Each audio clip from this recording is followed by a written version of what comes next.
Hola, ¿qué tal? Bienvenidos a un nuevo episodio del podcast de A Bote Pronto, versión Champions. Estamos de jueves cuando estamos grabando este episodio en el cual vamos a comentar una jornada dispar para los equipos españoles. El Atleti hizo la épica, la imposible victoria que nadie esperaba en el Parque de los Príncipes. En el último minuto, Angelito Correa, para salvar a un Atlético de Madrid por 1-2, ganó al Paris Saint-Germain de Luis Enrique. El Barça, que volvió a arrollar, en este caso, al Estrella Roja de Belgrado. Y mala jornada para Girona y Real Madrid, que sufrieron una nueva derrota y cada uno en su respectivo nivel entra en un cierto periodo de crisis. El Girona porque se le complica muchísimo la clasificación a la siguiente ronda de la Champions, sobre todo teniendo en cuenta el calendario que le viene, y el Real Madrid porque no acaba de carburar ese súper equipo al que se sumaba Kylian Mbappé y parecía, por lo menos sobre el papel, imparable este verano, pero que sin embargo ni en Liga ni en Champions está terminando de convencer, y Ancelotti, así como el propio Mbappé, cada vez están más cuestionados. Para comentar esta tremenda jornada de la Champions League me acompañan dos personas que ya conocéis perfectamente, como son Javier Nacher y Paula Carbonell. ¿Cómo estáis, muchachos? Hola, buenas tardes.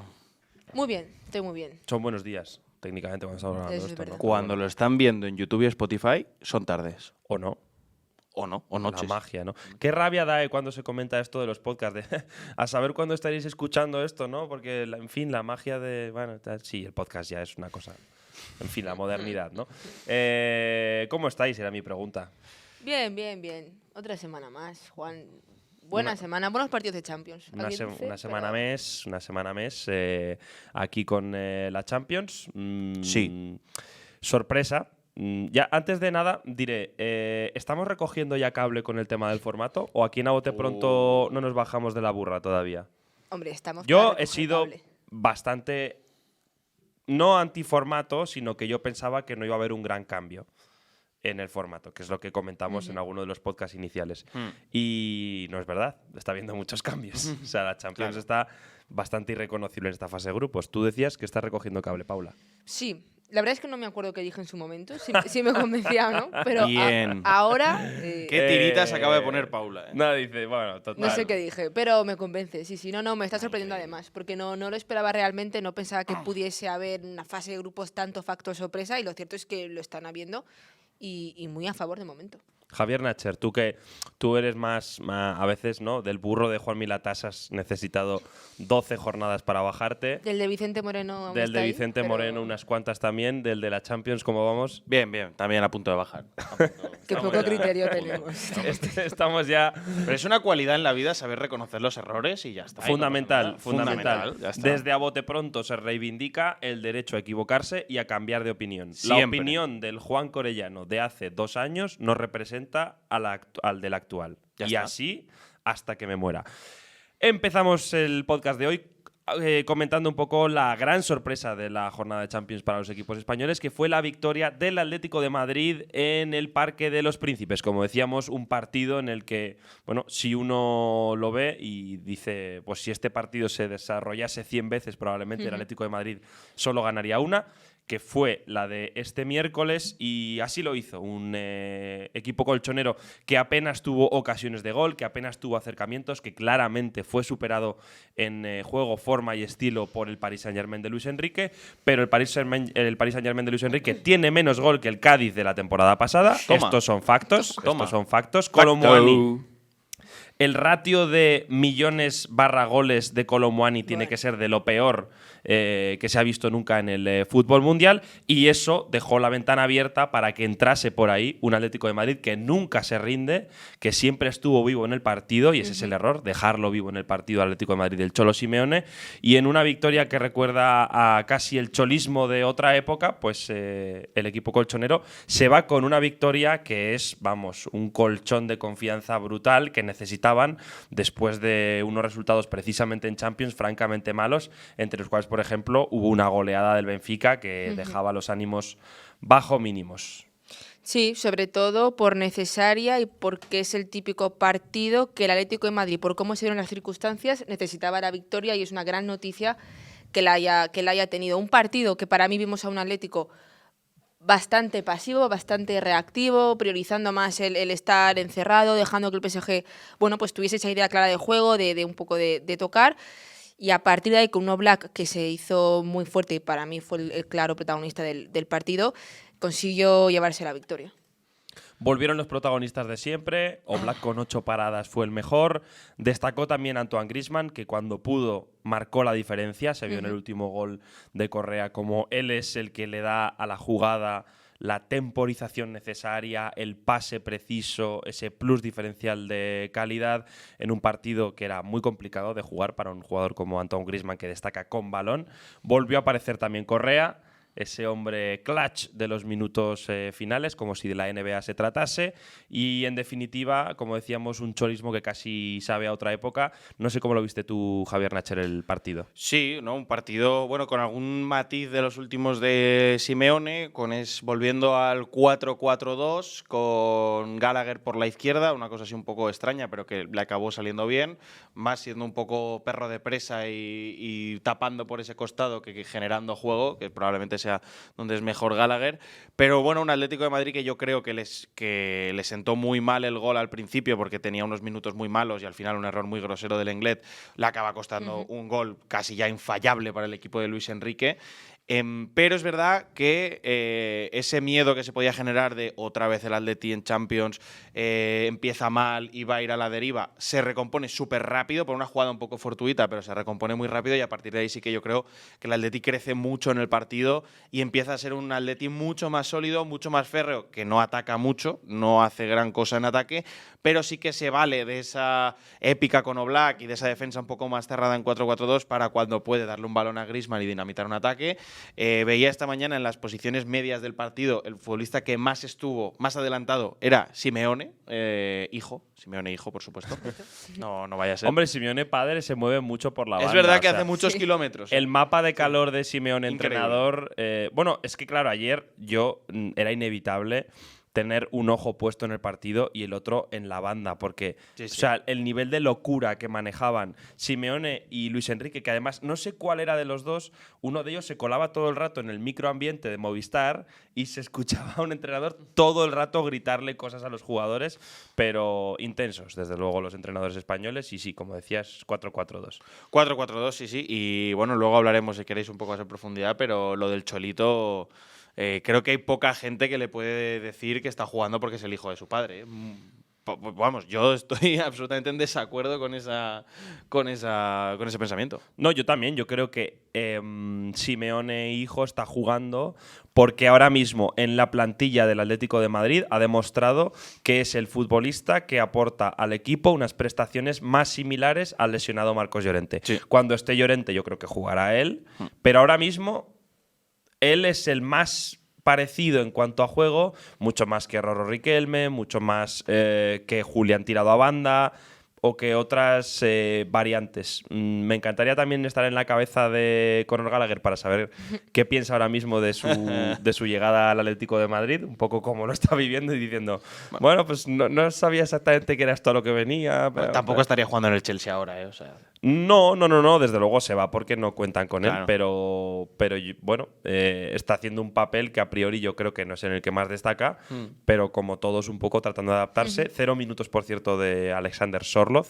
que pese a 5 cambios no entró en el partido, no habla demasiado, no era un partido muy para él, pero no habla demasiado bien de cómo se está adaptando al equipo. Y yo discrepo un poco, no sé cómo lo ves tú, Paula, con Nacher en cuanto a que el equipo se mostró sólido.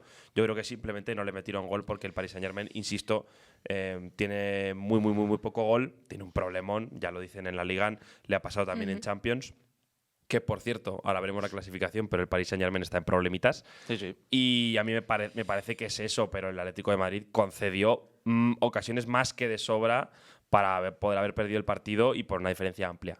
Sí, el resultado es completamente engañoso. Yo estoy en el punto medio. Creo que hubo muchas fases del partido donde el Atlético se vio muy superado, especialmente esos primeros 15 minutos donde tiene 3 errores para mí muy fáciles del Atlético, un medio despeje de Gallagher que sale mal, que lo recoge a Graf, luego un balón de Pablo Barrios que genera una contra, luego Lenglet con el gol. Empieza bastante mal el Atlético, pero luego sí que es verdad que yo me quedo en la segunda parte, le veo un tramo de 25 minutos que sí que me recordó a nivel defensivo, porque creo que el Atlético estuvo muy bien en ese sentido, con la idea muy clara de enseguida lanzarse al contragolpe, que sí que me recordaba esto que habíamos hablado en otros episodios de ostras, no nos está recordando tampoco el Atlético a ser ese equipo competitivo que veíamos antes. Incómodo es la palabra. Exactamente, y incómodo. Y aquí sí que lo vi por tramos, más allá de que podría haber perdido perfectamente y además por bastante este partido. Pero bueno, el Atlético siempre se ha caracterizado por ser un equipo que sabía sufrir, que sabía competir, que sabía aguantar, que no había que dejarle vivo, que era tú lo que has dicho al principio del podcast. Y a mí me parece que eso sí que lo vimos en el partido de ayer. Sobre todo, a mí me pareció clave un cambio, que fue el de Javi Galán por Reinildo Madaba.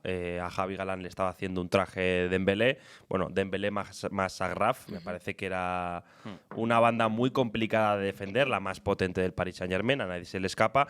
Y cuando entra Reinildo, aquello empieza a frenarse y son los mejores minutos del Atlético de Madrid, en los que yo creo que era como en torno al 60, 70, porque ya sí que al final del partido fue un poco encerrona, Sí. pero en torno a esos minutos dio la sensación de, hey, el Atleti puede pelear un partido que tenía muy perdido, en el que estaba muy fuera. Y por lo menos se mantuvo vivo, que me parece que como decimos, es buena señal. No sucedió contra el Benfica. De hecho, contra el Benfica lo que sucedió es que cayeron demasiado pronto y el equipo ya se desvaneció. Y vamos a ver ahora cuando podamos, está ajustándolo ahora Nacha, lo estoy viendo, la tabla, la clasificación de la Champions, porque bueno, el Atlético de Madrid empieza un poco a ver la luz con esta victoria. Y el Paris Saint-Germain ahora vamos a ver, pero se meten bastantes problemas. Ahí el Liverpool es el único equipo invicto hasta la fecha, no solo invicto, sino que tiene pleno de victorias. Atlético de Madrid ahora mismo está en el límite. Es el 23º, por lo tanto está en el límite de entrar a esa ronda previa, a ese play-in que marca ahora mismo el PSV. El PSG está fuera. Es 25º y solo tiene 4 puntos en 4 partidos. Además, al Paris Saint-Germain se le vienen ahora enfrentamientos contra el Bayern Múnich, contra el Manchester City, Stuttgart, RB Leipzig. Va a tener que sacar varias victorias de esos partidos si quiere clasificarse, aunque sea para el play-in, que yo creo que lo conseguirán, porque esos partidos contra Stuttgart y creo que era RB Leipzig, no sé si es Leipzig o Salzburgo, no me acuerdo. Pero bueno. El siguiente va a ser el Bayern. Juegan contra el Bayern. RB Salzburg. Contra el Salzburg, no el Leipzig, perdóname. Y luego es el City y para cerrar es el Stuttgart. Eso es. Si ganan los partidos contra el Stuttgart y contra el Salzburg, tendrán 10 puntos y por lo tanto probablemente por los pelos entrarían en el play-in. Pero si quieren asegurarse entrar en el play-in, que ya clasificar directamente para la siguiente ronda lo tienen prácticamente imposible, tendrían que puntuar contra el Bayern Múnich o contra el Manchester City. O sea que equipos en complicaciones. Interesante estas variantes que está dando el nuevo formato, y por contra vemos como el Atlético de Madrid pues ya se empieza a meter en una zona un poco más plácida. Vamos a ver qué calendario tiene el Atlético de Madrid en las próximas jornadas de la Champions, para también hacer un poco la cuenta de la vieja. Ya sabéis, el calendario en esta competición fundamental. Contra el Sparta de Praga en el próximo partido, deberían ganarlo, obligado a ganar. Luego contra el Slovan Bratislava, más de lo mismo, deben ganar sí o sí. Posteriormente, Bayer Leverkusen, un partido ya más complicado contra el equipo de Xabi Alonso, que no obstante no está carburando muy bien, Xabi Alonso, perdonadme. Y finalmente contra el RB Salzburg. Nada que ver los calendarios. 10 de 12 debería sacar el Atleti, ¿eh? Si le puede permitir un empate, pero 10 de 12. El Atleti, lo bueno es que estando ahora mismo 23º, tiene opciones de poder pelear por la clasificación directa a la ronda eliminatoria y evitarse ese play-in, que es un trámite que desde luego pues resulta amargo y nada apetecible. Ahí está el Atleti, que como decimos ganó en esa victoria casi imposible ante el Paris Saint-Germain en el Parque de los Príncipes. No ganaron, sino que precisamente hicieron todo lo contrario, tanto Girona como Real Madrid. Una jornada aciaga para los dos equipos, cada uno en su sentido. Vamos a empezar con la probablemente más comentada, que es la del Real Madrid. Victoria sonada porque fue en el Bernabéu, en Champions, contra un equipo teóricamente inferior, como es el Milan, que no venía precisamente sobrado en esta Champions. Su primera victoria y sus primeros puntos habían llegado en la jornada previa. Hasta entonces estaba con un rosquete en la competición europea y en cambio se plantó en el Bernabéu y la verdad es que el Milan fue mejor que el Real Madrid, podemos decirlo, ¿no? Sí, además yo que no tenía muy visto al Milan, me sorprendió como equipo. No sé si más mérito del Milan o de mérito del Real Madrid, porque lo vi un equipo que, bueno, con balón me sorprendió, que sabía atacar el espacio, que tenía distintos recursos, opciones de hacer daño al Real Madrid, que sin embargo volvimos a ver esa versión pobre del equipo, que ya yo creo que empieza a ser realmente decepcionante, porque tampoco hay síntomas de mejora en ningún aspecto con el paso de los partidos. Yo creo que es el principal problema lo que dice Paula. O sea, es una derrota dolorosa porque se empiezan a acumular estadísticas ya muy feas, como 9 goles en contra en el Bernabéu en los últimos 3 partidos. O sea, ¿cuándo le habían metido al Madrid 9 goles en 3 partidos en su campo? Bueno, desde luego no al Madrid del año pasado, que prácticamente es la misma plantilla. Era un equipo súper sólido a nivel defensivo. Efectivamente, por lo menos eso, y sobre todo que pasan las jornadas, pasan los meses, pasan las semanas y se ven exactamente los mismos errores en el Real Madrid. No se ve una progresión, se ve la misma preocupación por los mismos futbolistas, por los mismos problemas en la táctica. O sea, no hay nada a lo que aferrarse para pensar que el Real Madrid va a mejorar cuando te sientas a ver el partido del Real Madrid. No tienes nada a lo que decir. Hoy va a mejorar por esto, porque se siguen viendo exactamente los mismos errores. Yo creo que los 10 primeros minutos del partido el Madrid intenta un poco el caos, que le viene siempre bien para marcar las diferencias con sus futbolistas, pero claro, llega un saque de esquina y el mismo error de siempre. O sea, Tchouaméni absolutamente desconectado de la jugada, ve cómo le remata al central. Remata Thiaw, por cierto, fijaos en la repe, con los 2 pies plantados en el suelo en el área pequeña del Real Madrid. Es una situación de juego que tú como entrenador en el descanso tienes que matar a gente, porque al final no puede en un partido de Champions League de máxima exigencia, en un córner, que es una situación relativamente fácil de trabajar a nivel equipo, que te remate un central, área pequeña, los 2 pies plantados en el suelo sin ni siquiera saltar. El portero no tiene nada que hacer y es una situación muy fácil de evitar y hay muy mal Tchouaméni. Pero más sonrojante es el segundo gol del Milan, donde Tchouaméni le da un pase sin sentido a Vinicius, que está de espaldas en el centro del campo, rodeado de 3 futbolistas del Milan. Evidentemente Vinicius, que es un futbolista de banda, está en el centro del campo, no sabe qué hacer, se intenta girar y la pierde, evidentemente. Tchouaméni vuelve andando de la jugada. Y más sonrojante todavía es la actitud de Luka Modric, que se queda clavado, pero clavado es clavado, mirando la jugada, y todos los futbolistas del Milan entrando en segunda jugada, entre ellos Morata, que es el que acaba marcando el gol. Es una falta de tensión competitiva muy impropia de un equipo como el Real Madrid. Además, como novedades en el 11 hubo la inclusión de Modric, que jugó por otros candidatos como podrían ser Camavinga, que no entró en el 11 titular. Al descanso hubo cambios, se marchó Tchouaméni, como siempre señalado en los últimos encuentros. Se marchó Valverde, que fue una sorpresa y parecía que podía ser un cambio táctico. Hubo un tuit de su mujer en el cual ella criticaba que lo colocasen en posiciones que eran las de pivote, que supuestamente es su mejor posición. Yo creo que una de las grandes virtudes de Valverde es que es muy polivalente.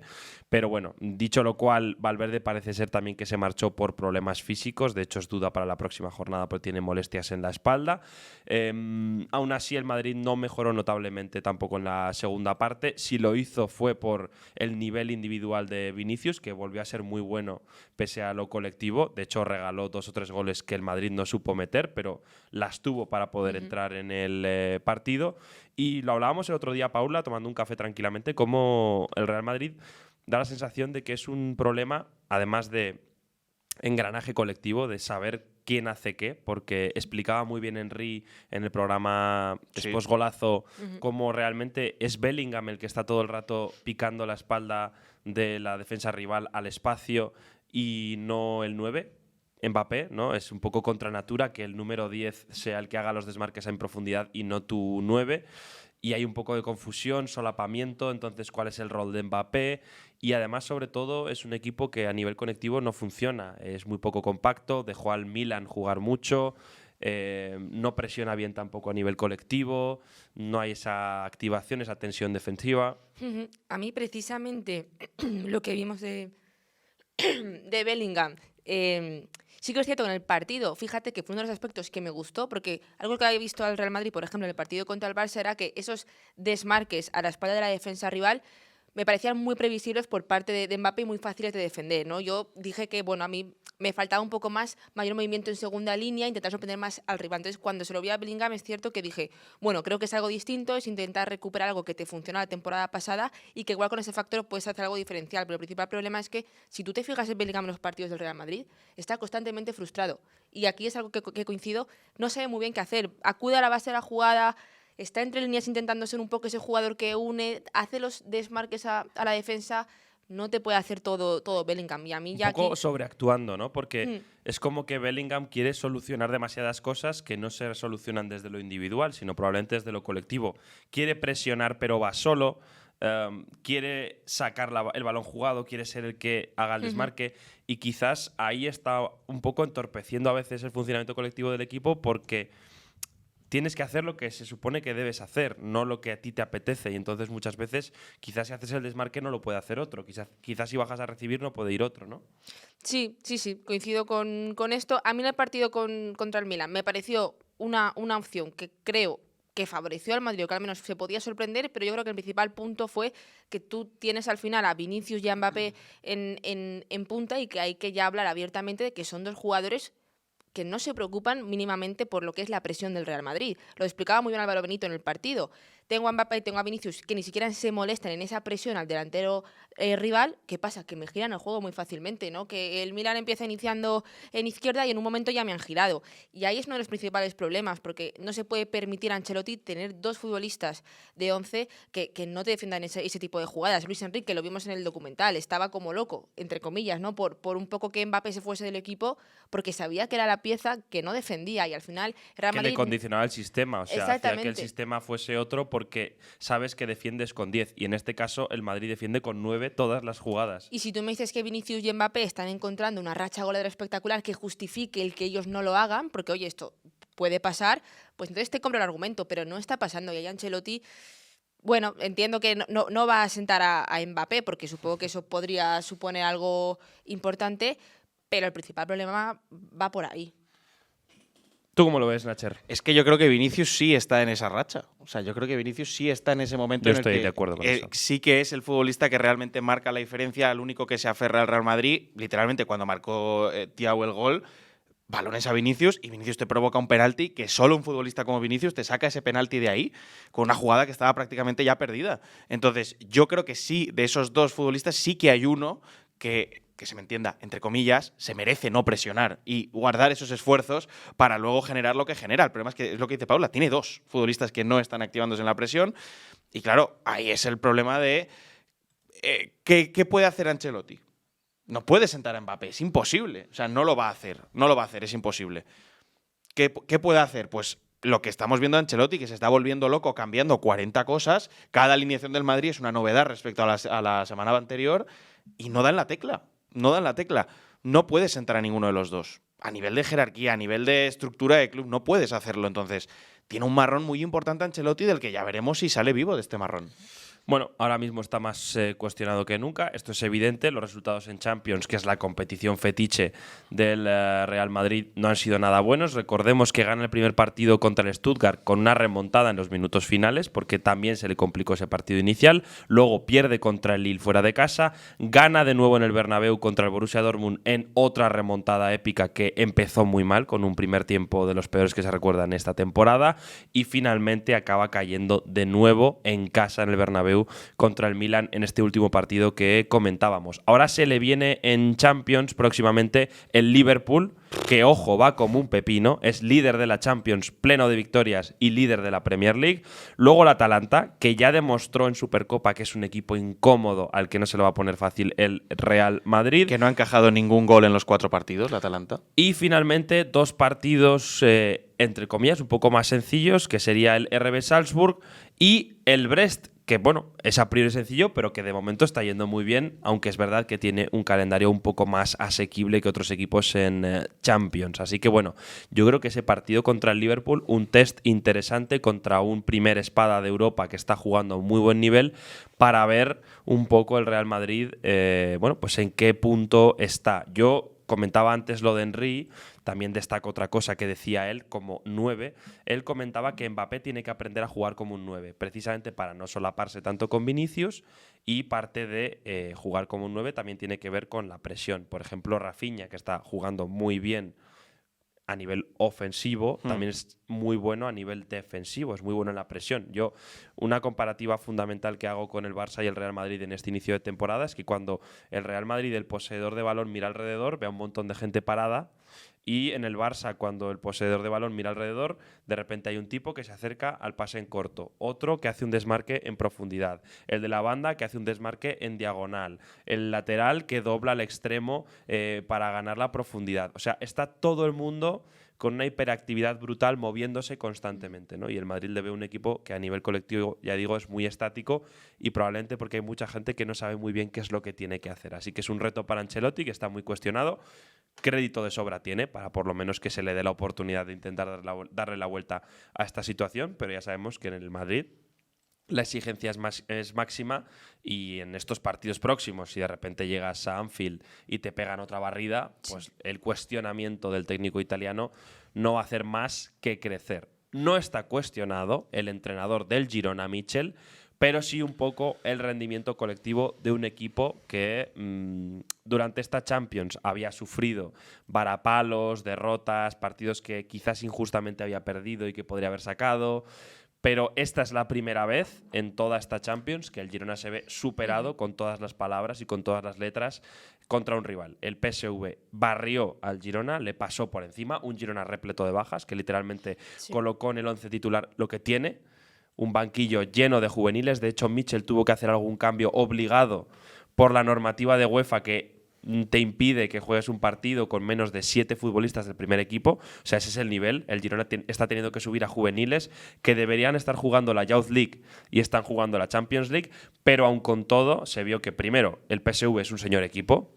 Cuidado, porque en la Eredivisie van como un pepino, y esta Champions no están tan bien en clasificación porque han tenido duelos difíciles, pero es un señor equipo que pasó por encima del Girona.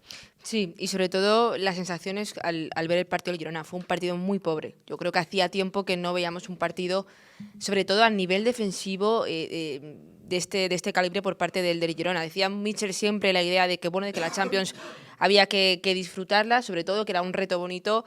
Ostras, pocos momentos he visto yo realmente al Girona disfrutar en esta Champions. Yo creo que es lo principal, ¿no? Que no ver ese equipo que Michel le gustaría tener.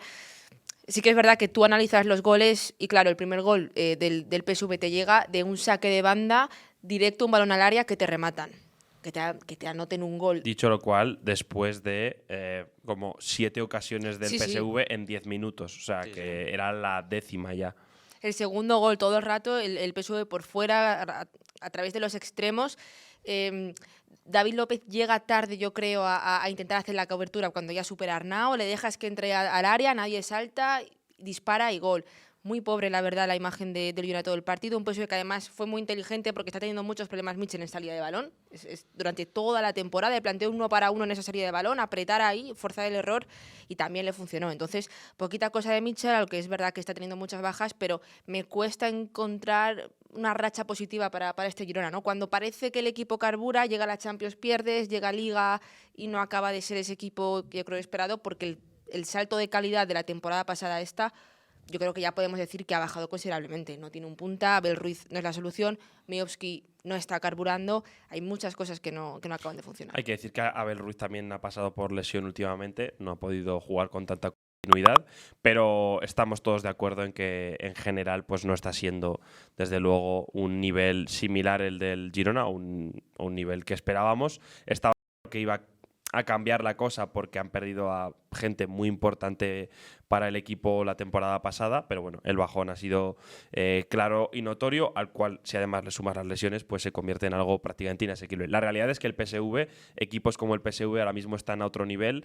Para mí el gran síntoma de este partido, no sé cómo tú lo ves, Nacher, es Arnau. Arnau me parece que le pasan por encima como un avión y acaba expulsado con una doble amarilla estúpida en una jugada en la que claramente se ve un poco la desesperación de que ya ha llegado el minuto 50-60 te estén pasando todo el rato como aviones, tíos, a los que no puedes defender. Hombre, el partido de Malik Tillman es absolutamente apoteósico, típico partido que vale un fichaje, o sea, para el año que viene, porque vamos, metió un gol, creo que dio 2 o 3 asistencias y lo que tú dices, o sea, sobrepasó a Arnau todas las veces que pudo, provocó la expulsión, o sea, tremendo. A mí lo que me llama la atención del Girona es que en estos partidos de Champions, en muchos, no en todos, pero por ejemplo el del PSG y el del PSV, renunció absolutamente a ser el Girona del año pasado. O sea, minuto 1 ya estaba ahí atrás, que es verdad que el PSV es un gran equipo y bueno, en las predicciones lo pusimos bastante alto, pero no me parece que que el Girona que habíamos visto no le pudiese jugar de tú a tú como le jugaba al Barça, como le jugaba al Madrid, como le jugaba a todos los equipos de la Liga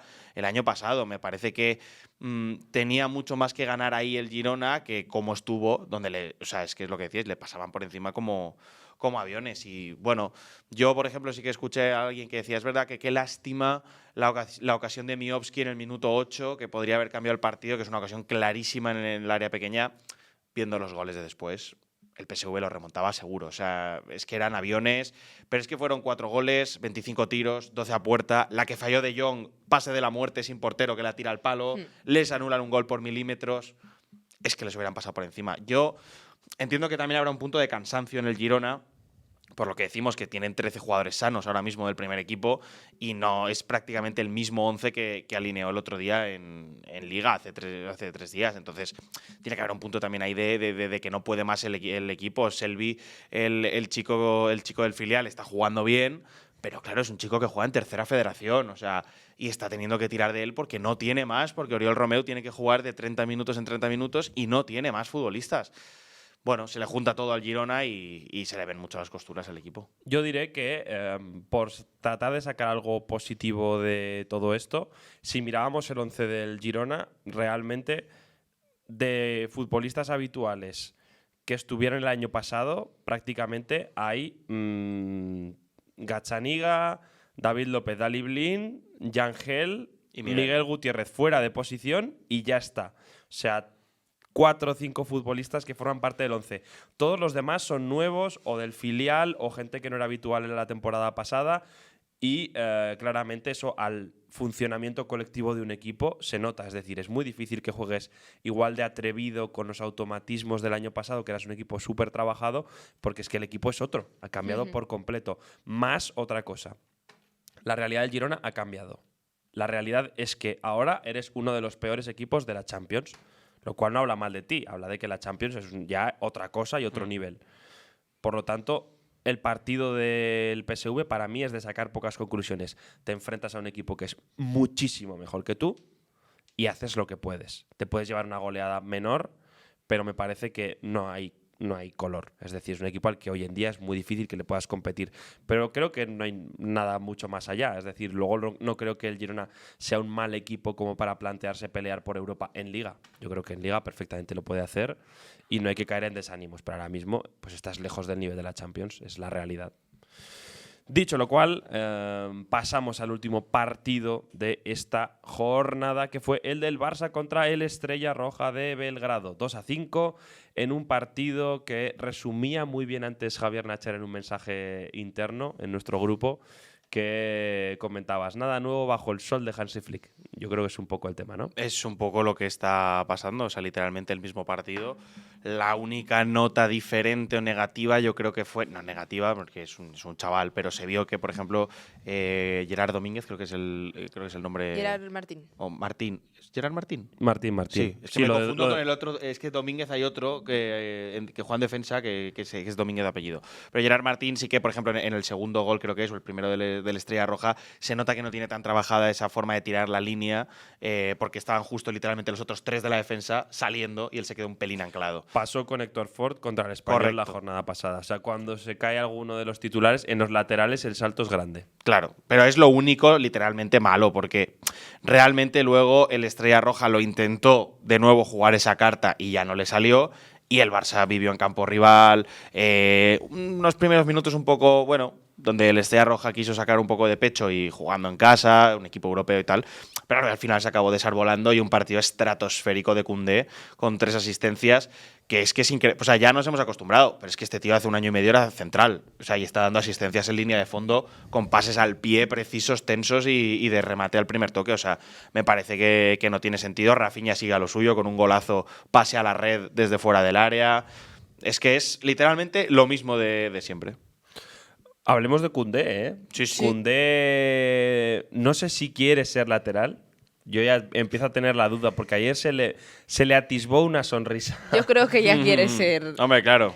Hombre. Ahora se ve tan importante ahí que dice, espérate. Pero a mí me gusta mucho esta versión lateral de Koundé, y yo que era muy partidario de que Koundé tenía que acabar jugando de central, porque a mí, bueno, en el Sevilla es cuando más me gustó y realmente creo que le veía muchas condiciones, no solo para ser central, sino para ser un central diferencial, pero empiezo a tener dudas. Yo creo que ahora ya su posición empieza a ser otra y así son las cosas. De repente un día empiezas a jugar bien de lateral y ya te quedas para ahí toda la vida. Sí, no, yo creo que a Koundé no lo volveremos a ver de central, al menos de manera habitual. Y además, un jugador que podríamos decir que ahora mismo, ostras, puede estar en los mejores laterales derechos, sobre todo también por estado de forma. 100%. Y bueno, yo creo que a Koundé ya le tiene que gustar segura esa posición, que sí que es verdad, que bueno, era reacio, pero yo creo que todo es adaptarse y más cuando las cosas te salen bien, cuando el equipo funciona y cuando él es importante, porque lo está haciendo en este Barça de Flick.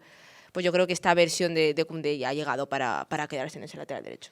En cuanto al partido, como novedades era esa inclusión de Gerard Martín en el lateral izquierdo, también la de Frenkie de Jong como capitán y miembro del doble pivote junto a Marc Casado como titular.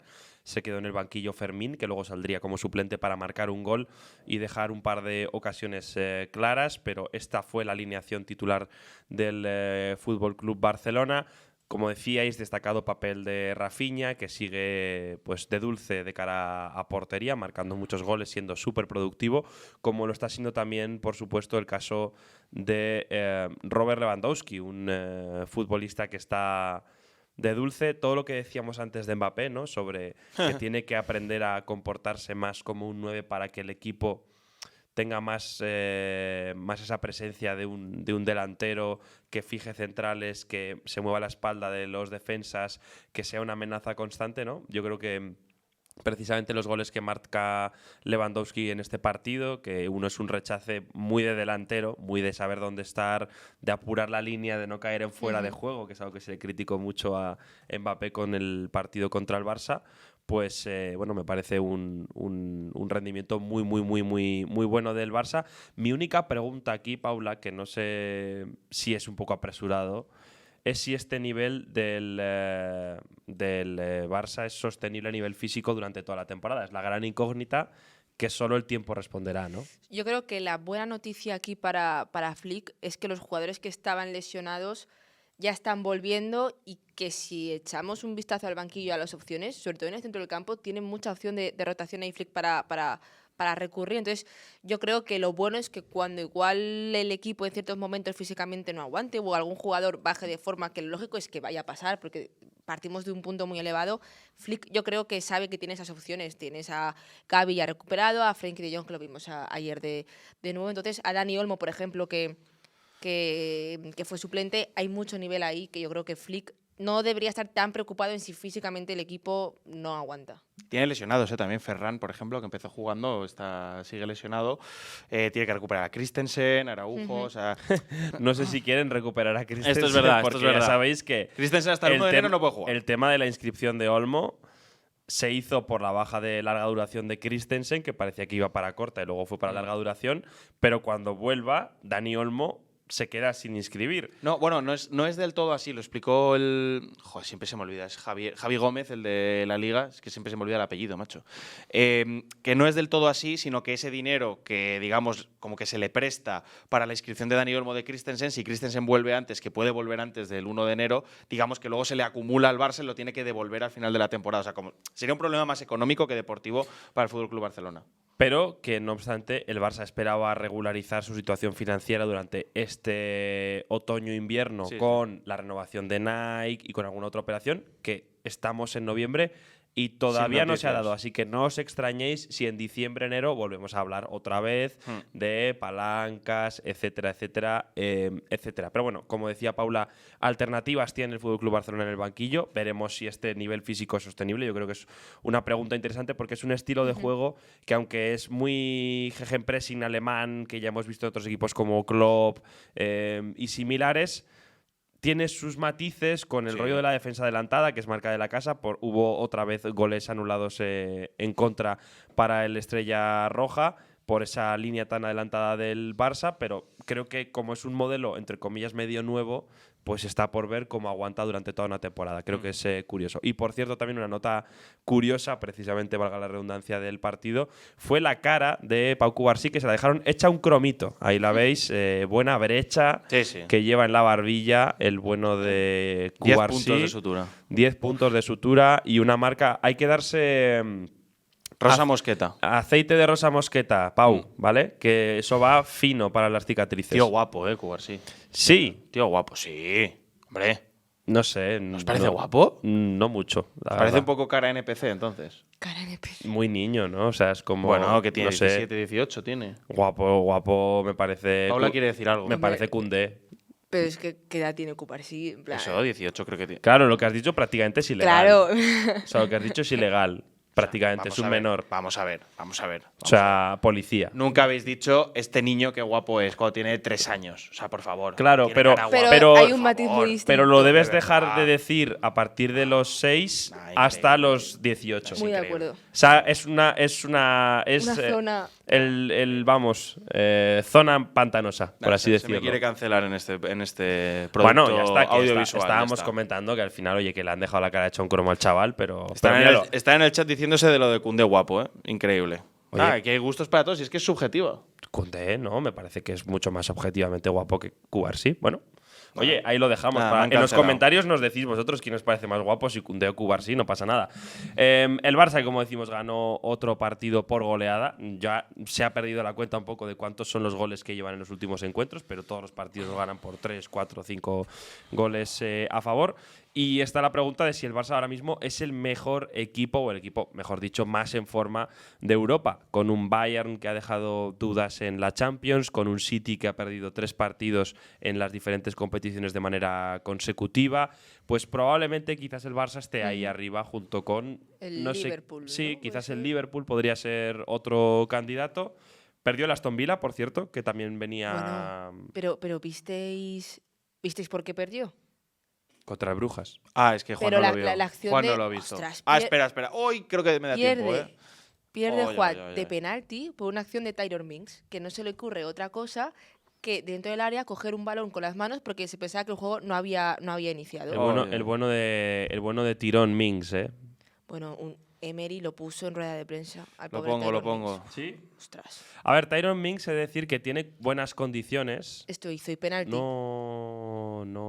Sí. Sí, cogió el balón con la mano. Cuando ya se lo había pasado el Dibu Martínez, No, lo recogió. Bueno, se ve ahí en Bueno. la parte izquierda, se ve. O sea, Y el árbitro Cosas, lo pitó cosas que y- pasan, cosas sí. que pasan. No lo pongas porque nos van a tirar. no voy a poner el vídeo, estaba señalando simplemente. Pero, bueno, cosas que pasan. Tyron Mings siempre tuvo muy buenas condiciones, no siempre la mejor interpretación del juego, y en estas cosas se ve. Es que además, justo antes de empezar el partido, estaba en el directo de la media y dijo Andrés, cómo me alegro que Tyron Mings vaya a jugar estos partidos de Champions tal. Literal. Podemos, por cierto, recuperar la clasificación para comentar Sí. cómo va el Fútbol Club Barcelona en la tabla, que bueno, tendrá como próximos enfrentamientos el Barça en la Champions. Se medirá contra el Brest, todopoderoso Brest, contra el Borussia Dortmund fuera de casa, contra el Benfica y finalmente contra el Atalanta. Así que tiene un calendario no súper difícil, pero sí exigente, porque hay varios de los equipos que hemos comentado que hoy están en buena forma y son equipos incómodos y no tan fácil de ganar. Ahora mismo el Barça es en la clasificación el si no me equivoco, sexto en la Champions con 9 puntos. Ya sabéis que solo ha perdido ese partido contra el Mónaco. Está ahí arriba en una tabla que lidera Liverpool, Sporting Portugal, Mónaco, Brest, Inter. Fijaos los equipos que hay arriba, ¿eh?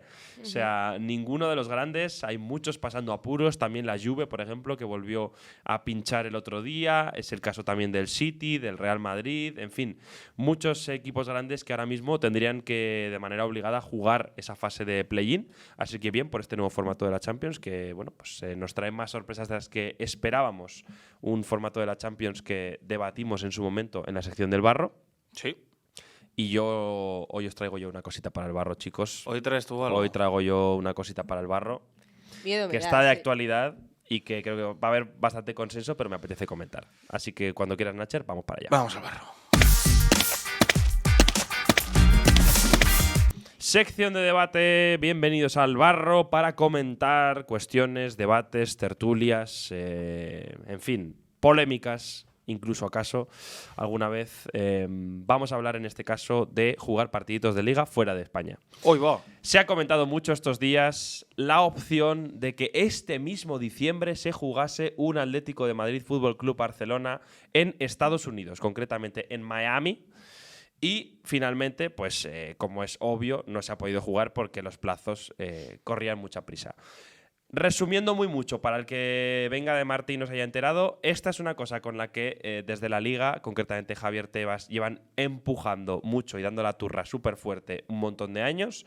Ya por lo menos 4 o 5 años se intentó llevar, recuerdo, un Barça-Girona y algún otro encuentro también a Estados Unidos. Atleti Villarreal había. Atleti Villarreal, yo creo. Sí. Eso no sucedió porque se interpuso de manera frontal la Federación de Luis Rubiales para impedirlo. Luis Rubiales estaba directamente en contra de aquello y nunca permitió que sucediese porque la Federación tenía que dar el ok para que un partido se jugase fuera de su país.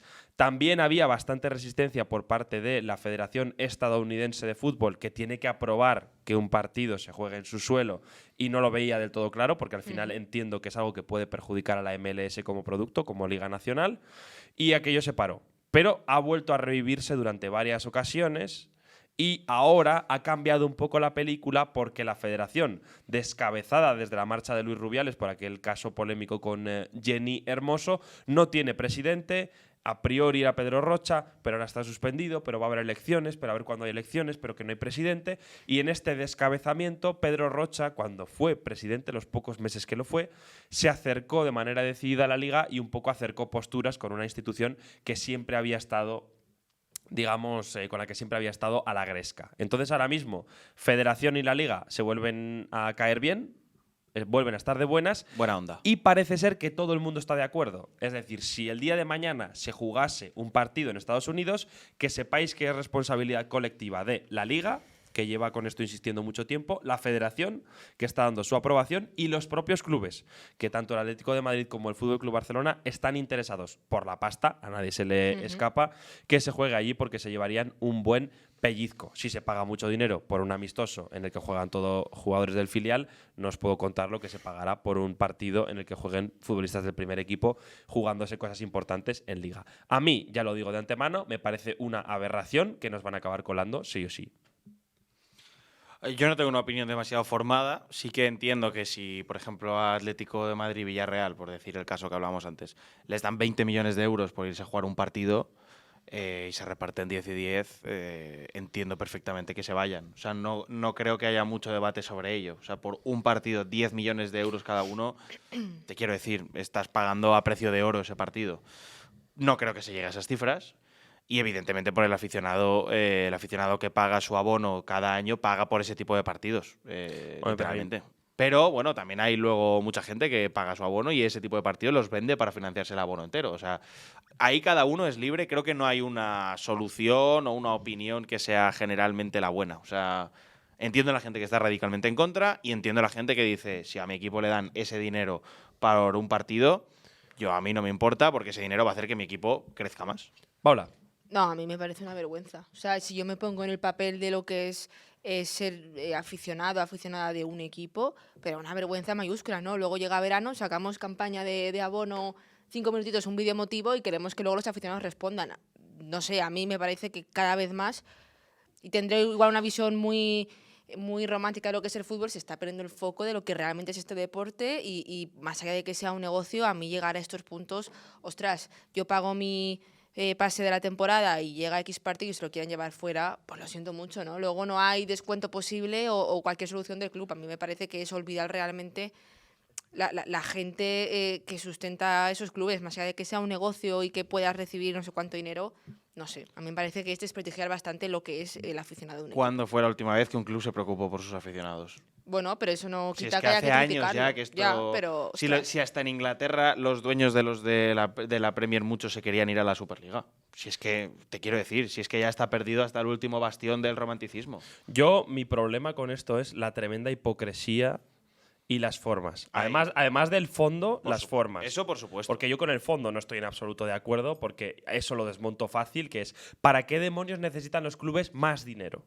Para que te venga a chantajear el jugador de turno, para que en vez de 20, que es lo que más le compro a su discurso de Tebas, que es el propio Tebas, promotor de que se juegue un partido fuera de Estados Unidos, el que luego siempre dice, ¿para qué necesitan más dinero los jugadores?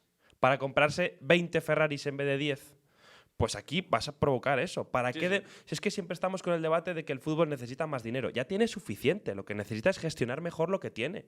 Porque se lo están comiendo todo los salarios millonarios de unos pocos futbolistas privilegiados que no representan la totalidad del gremio de los futbolistas, que al final el 99,9% de ellos son gente que no gana tanto, pero ese 0,1% son los superestrellas del mundo que cobran millonadas y al final un poco llegan incluso casi a extorsionar a los clubes.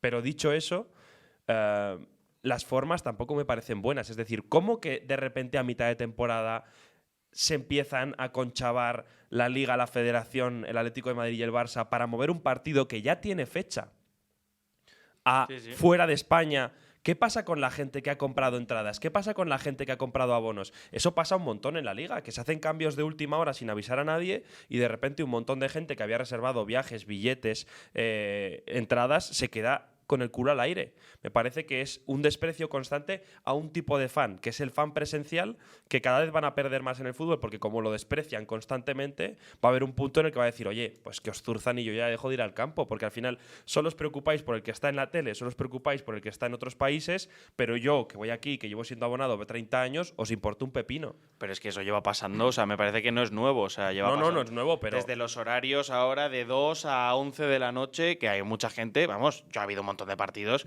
que quería ir, podía ir y no he ido porque dices, un domingo a las 2 de la tarde yo no voy a ir al fútbol, o sea, tengo una comida familiar, tengo otras prioridades. Partidos también a las 4, luego que la jornada acaba tardísimo el viernes, el sábado, el domingo y el lunes. Todo por lo que tú dices, los aficionados de la tele, pero ya ni la tele de España, la tele de Asia, de Estados Unidos y demás.